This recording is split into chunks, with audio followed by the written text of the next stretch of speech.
안녕하십니까. 김경국TV 시작하겠습니다.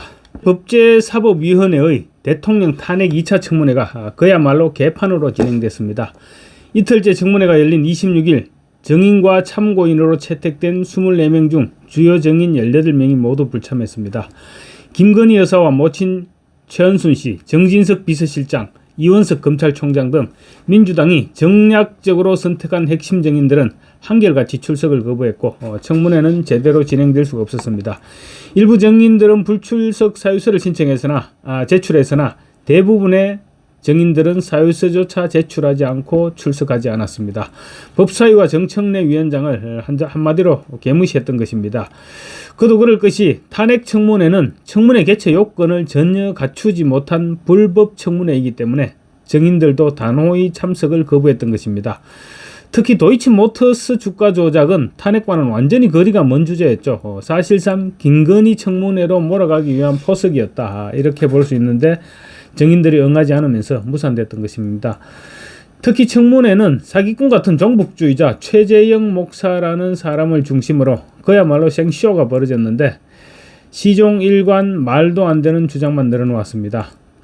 특히 법사위는 물론 불출석이 기정사실화되기는 했지만 김건희 여사의 정인석을 최재형 목사 바로 옆자리에 붙여놓는 등 망신주기 청문회 의도를 감추지 않았습니다. 급기야 최 목사는 대통령 부부의 관계까지 언급하는 등 막장 답변으로 일관했고 정청래는 그 같은 막장 답변에 맞장구 치는 어이없는 상황으로 몰고 갔습니다.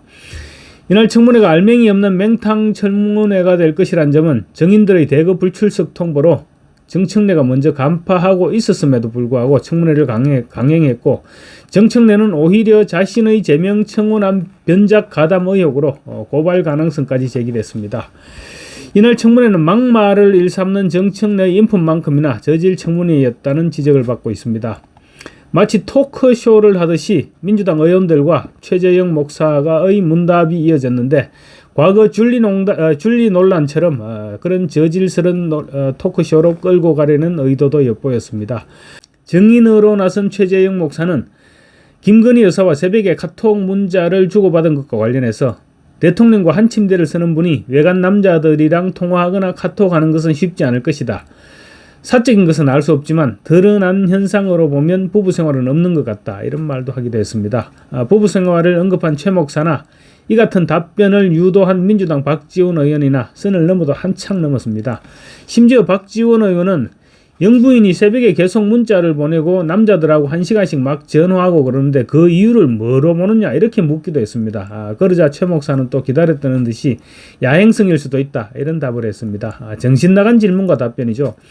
최재형은 야밤에 왜 문자를 주고받았느냐는 질문에 김 여사의 정치관 같은 것, 이런 것을 검증하기 위해서 저는 밤낮을 가리지 않고 그냥 질문을 던진 것이다 라고 대답했습니다. 최 목사는 또 군 통수권자가 술을 많이 먹어서 탄핵 사유가 된다는 식의 발언까지 내뱉었습니다.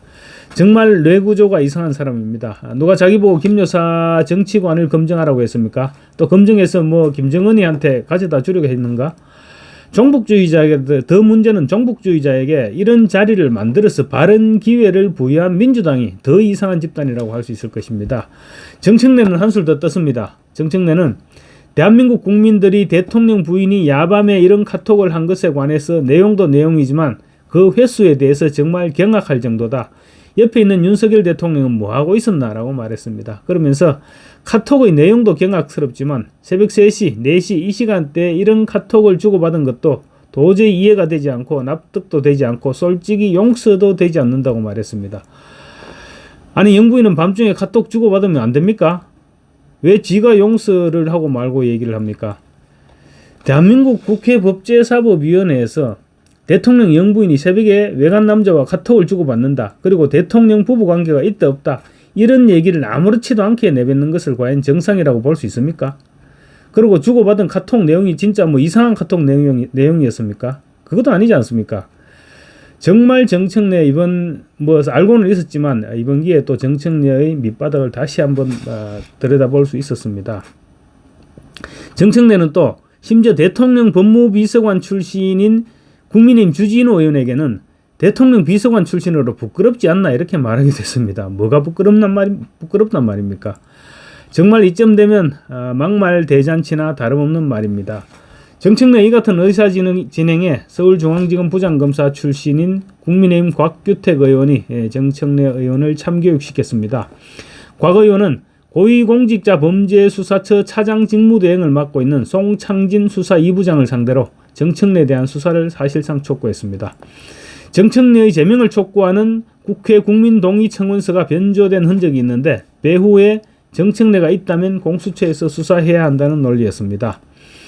국회의원에 대한 수사는 공수처가 담당하고 있죠. 그리고 국회의원들의 범죄는 인지수사나 고소고발에 의한 수사 모두 공수처에서 담당합니다.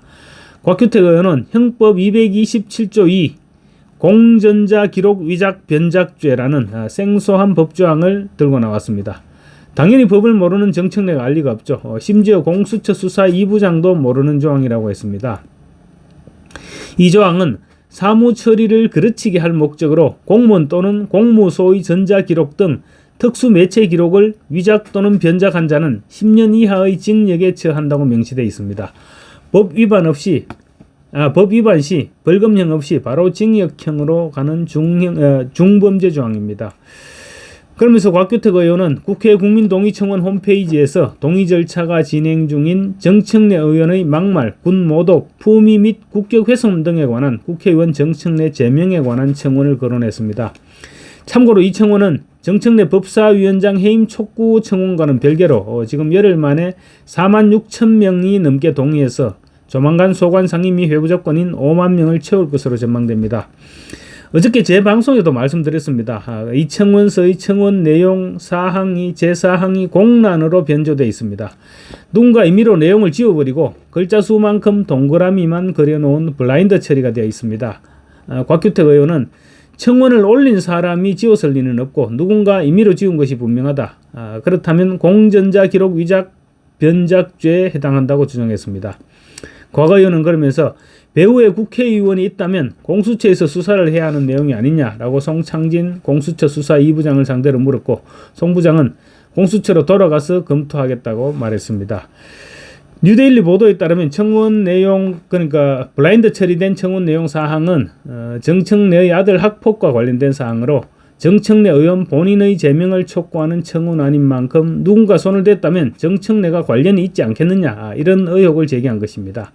국민의힘은 정청래에 대한 법사위 운영과 관련해서 직권남용죄 고발도 검토 중인 것으로 알려지고 있습니다.